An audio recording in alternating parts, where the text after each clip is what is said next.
મારી એક બુક છે તંદુરસ્ત રહેવા માટે શું કરવું, જેની 3 આવૃત્તિ પબ્લિશ થઈ ગઈ છે. પહેલી આવૃત્તિ 2006માં પબ્લિશ થયેલી અને એમાં મેં એક ચેપ્ટર લખેલું કે રોજબરોજમાં ઉપયોગમાં લેવાતી ખતરનાક વસ્તુઓ,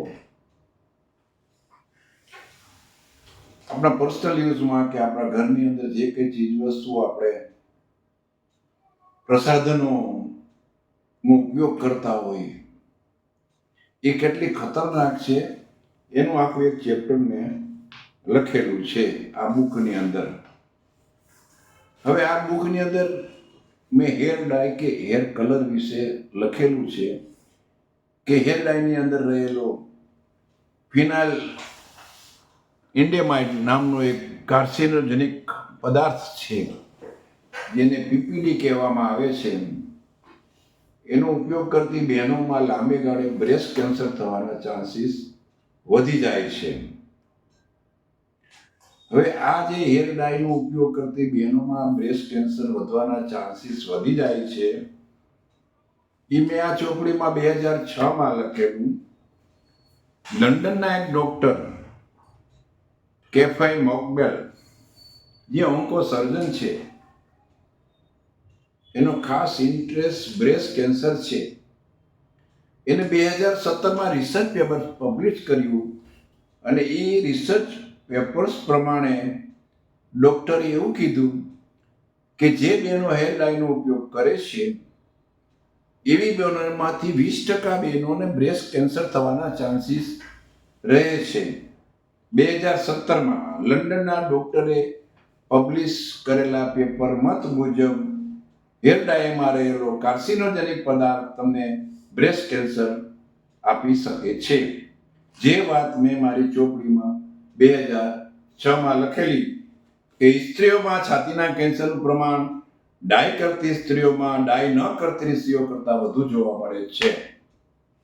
આ વાત 2006માં આ ચોપડીમાં લખેલી છે. તો હેર ડાયનો ઉપયોગ કરતી બહેનોએ ખાસ ધ્યાન રાખવાનું કે આવો પદાર્થ એ ડાયમાં હોય તો એવી ડાયનો ઉપયોગ કરવો નહીં. આજકાલ એમોનિયા ફ્રી કલર ને બીજા ઘણા બધા એડવાન્સ કલર મળે છે. છતાં તમારે વાળને રંગવા હોય તો તમે મહેંદીનો કે ઇન્ડિગોનો ઉપયોગ કરી શકો. કેન્સર સિવાય પણ ડાયના હિસાબે તમને સ્કિનમાં રિએક્શન આવી શકે, સ્કિનમાં ખંજવાળ કે ચાઠા ઉગડી શકે. એના સ્મેલથી જે લોકોને એલર્જી હોય એની એલર્જીના હિસાબે એનું શરદી કે શ્વાસની કે માથાના દુખાવાની તકલીફ થઈ શકે. તો હેર ડાયનો ઉપયોગ કરતા પહેલા ઘણીવાર એમાં લખેલું હોય છે કે થોડોક ભાગ તમારી ચામડી ઉપર લગાવી અને તમે જુઓ કે તમને એનું રિએક્શન આવે છે કે નહીં. હેર ડાયનું રિએક્શન આવતું હોય તો એનો ઉપયોગ કરવો નહીં.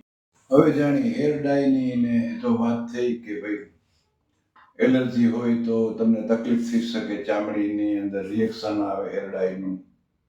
તો ઘણી હેર ડાયમાં લખેલું હોય છે કે એનો ઉપયોગ કરતા પહેલા ચામડીમાં પેચલેસ જેવું કરીને જોઈ લેવું કે તમને રિએક્શન નથી આવતું ને.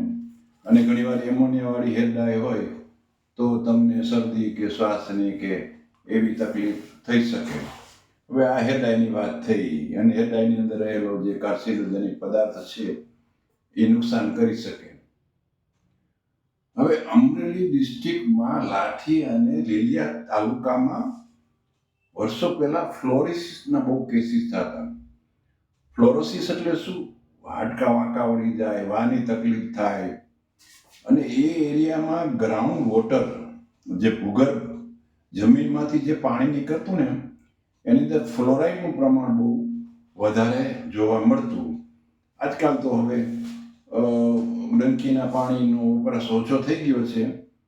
પણ તમે કોઈ બાળકને સવારના ઉઠીને ટૂથપેસ્ટ કરતા જોયું છે? એ બાળક બ્રશ કરતા કરતા કદાચ મોબાઈલ જોતો હશે કે બીજું કંઈ ટીવી જોતો હશે. ઘણા મોટા લોકો પણ છાપું વાંચતા વાંચતા બ્રશ કરતા હોય છે. તો પેસ્ટની અંદર ફ્લોરાઇડ હોય છે, જે દાંતને મજબૂત બનાવવા માટે પેસ્ટવાળા ઉમેરતા હોય છે. હવે આ ફ્લોરાઇડ જે પેસ્ટનું છે ટૂથપેસ્ટની અંદર, એ તમે ગળી જાઓ તો તમારા શરીરની અંદર ફ્લોરોસિસ નામનો રોગ થઈ શકે. ફ્લોરાઇડનું પ્રમાણ વધી જાય તો ફ્લોરોસિસ થાય. અને ડેન્ટલ ફ્લોરોસિસની અંદર શું થાય? દાંતના કલર ચેન્જ થઈ જાય. એકચ્યુઅલી જે લોકોને દાંત નબળા હોય કે ડેન્ટલ કેરીસ થતી હોય, એના માટે આ ફ્લોરાઇડ વાળી ટૂથપેસ્ટ આવતી હોય છે. પણ એનાથી ડેન્ટલ ફ્લોરોસિસ થાય, હાડકામાં પણ તમે ફ્લોરાઇડ વાળી પેસ્ટ ગળી જાઓ તો તકલીફ થઈ શકે. હવે મારી પાસે 2 બુક છે. એક ડોન કોલ્બર્ટની બુક છે જે 2004માં લખેલી છે. એમાં એક ચેપ્ટર છે perils of the personal care and household product. Personal care અને હાઉસહોલ્ડ પ્રોડક્ટ છે કેટલી ખતરનાક છે એ વિશે આ બુકમાં લખેલું છે, જે 2004માં પબ્લિશ થયેલી છે. મારી બુક છે એ 2006માં પબ્લિશ થયેલી છે, જેની અંદર મેં લખેલું છે કે રોજબરોજ ઉપયોગમાં લેવાતી ખતરનાક વસ્તુઓ. અને 20મા દાયકા પહેલા એક શાયરે 2 લાઈન લખેલી છે કે 6 મિલનની ઘડી પણ ઓળખી ક્યાંથી શકું? 6 મિલનની ઘડી પણ ઓળખી શકું ક્યાંથી? ભૂલમાં આવી ગયા મેકઅપ વગર દિલદાર છે. હવે દિલદાર મેકઅપ વગર આવી જાય તો આપણે ક્યાંથી ઓળખી શકીએ? કારણ કે આજકાલ મેકઅપનો જમાનો છે. મોઢા ઉપર થફેડા કરવા માંડે, ફેશિયલ, આ તે બધું, આઈબ્રો, આ બધું. પણ આ જે મેકઅપ માટેનો જે સામાન છે, જેની અંદર જે વસ્તુઓ વપરાય છે, એ કેટલી ખતરનાક છે એ આપણે જાણતા નથી. તમે જોજો, તમારી જે કુદરતી લાલી છે, જે તમારો કુદરતી ફેસ છે, એમાં તમે ફેશિયલને આ અંતે કરતા અમુક વર્ષો સુધી કરતા જશો, પછી તમારી ઓરિજિનલ તમારો ગેટઅપ છે, ઓરિજિનલ તમારું ફેસ છે કે લાલી છે, એ ધીમે ધીમે અદૃશ્ય થતી જશે.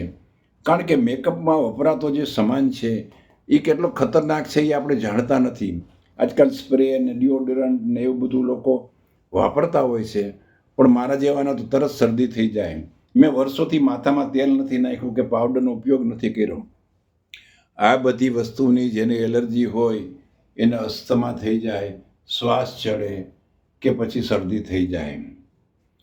તો આ બધા સૌંદર્ય પ્રસાધનો કહેવામાં આવે છે, જેને પર્સનલ કેરની વસ્તુઓ જે છે, જે આપણે ડે ટુ ડે વાપરીએ છીએ, એનાથી ઘણાને એલર્જી હોય છે, ઘણાને એનું રિએક્શન આવતું હોય છે, ઘણાને ચામડીની તકલીફો થઈ જતી હોય છે, પછી ચામડીના ડૉક્ટરને ત્યાં આંટા મારતા હોય છે.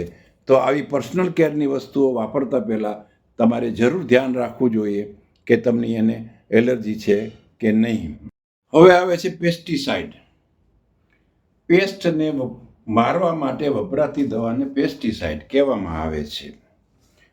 પછી એ તમારી કાચવાછા અગરબત્તી હોય કે પછી તમે ઘરમાં મચ્છર ભગાવવા માટેનો સ્પ્રે કરતા હો કે પછી તમે વંદાને મારવા માટેની દવા મૂકતા હો કે પછી ઉંદરને મારવા માટેની દવા મૂકતા હો, અથવા તો ખેતરમાં ખેડૂત પોતાના છોડને નુકસાન ન થાય, કીડાઓ ખાઈ ન જાય, એના માટે જે વાપરતા હોય છે, જે જંતુનાશક દવાનો સ્પ્રે કરતા હોય છે, એ બધી પેસ્ટિસાઇડ ખતરનાક અને કાર્સિનોજેનિક છે. તો ઘરમાં વપરાતી પેસ્ટિસાઇડનો ઉપયોગ કરતાં પહેલાં ખાસ ધ્યાન રાખવાનું કે એક તો તમને એની એલર્જી નથી ને, તમારા શ્વાસમાં તમારો સ્પ્રે કે કાચબા છાપ અગરબત્તીનો ધુવાણો આવશે તો તમને તકલીફ થશે. તમારું બાળક કોઈ દવા ક્યાંક પડી હશે જે વંદાને મારવાની કે ઉંદરને મારવાની નહીં, કે ભૂલથી ક્યાંકથી એના મોઢામાં જતી રહેશે તો એ ખતરનાક થશે સાબિત. તો આવી પેસ્ટિસાઇડ દવાનો ઉપયોગ કરતાં પહેલાં પછી તમારે વંદા મારવાની દવા હોય કે ઉંદર મારવાની હોય કે મચ્છર ભગાડવાની કે મારવાની દવા હોય, બધી પેસ્ટિસાઇડ કાર્સિનોજેનિક હોય છે. એમાં ડાયક્લોર વોશ નામનો પદાર્થ હોય છે જે લાંબે ગાળે લોકોને કાર્સિનોજન કે કેન્સર માટે ખતરનાક બને છે. એટલે કેન્સરના દર્દીઓને ઘણીવાર એમ થાય કે મને આ કેન્સર કેમ થઈ ગયું, પણ વી ડોન્ટ નો ક્યાંથી શું આપણે ડેમેજ કરતું હોય. તો આવી પેસ્ટિસાઇડ દવાથી બચવું. બીજું લોન્ડ્રી. વોશિંગ મશીનમાં આપણે પાવડર કે કેમિકલ નાખીએ છીએ, પછી આપણા વાસણ ઉટકવામાં કેમિકલ્સ વાપરીએ છીએ, પછી ઘરમાં પોતા કરવામાં કે પેલામાં આ બધાની અંદર ટ્રાયક્લોસન નામનો પદાર્થ હોય છે. આ ટ્રાયક્લોસન છે એ પણ નુકસાનકારક છે અને એક જાતનો એ પણ કેન્સર ઉત્પન્ન કરનારો કે કાર્સિનોજેનિક છે. માટે આવા બધા પદાર્થોને વાપરતા પહેલાં ખાસ ધ્યાન રાખવું કે તમારા શરીરને એની એલર્જી નથી ને કે તમને ચામડીની. ઘણા લોકો આવે આંગળામાં તકલીફ થઈ હોય, પછી હું કહેતો હોઉં કે ભાઈ તમને તો ડિટર્જન્ટની કે શેની કે એલર્જી હશે, તમે વાસણ ઉટકતા હો કે કપડાં ધોતા હો તો તમારા એ ટચ થતું હોય એ કેમિકલ્સ, તો એની તમને એલર્જી હોય તો તમને તકલીફ થઈ શકે. માટે કોઈ પણ જે ઘર ઉપયોગી વસ્તુઓ છે, ઘર વપરાશની વસ્તુઓ છે કે તમારા પર્સનલ કેરની કે સૌંદર્ય સાધનોની વસ્તુઓ છે, પછી એ પેસ્ટ હોય કે સ્પ્રે હોય કે હેર ડાય હોય કે શેમ્પૂ હોય, બધી વસ્તુઓ ખતરનાક છે. ઉપરનું લેબલ જોઈ વાંચીને પછી જ ઉપયોગ કરવાનો કે તમને એની એલર્જી છે કે નહીં. જો એલર્જી હોય તો ઉપયોગ કરવાનો ટાળો.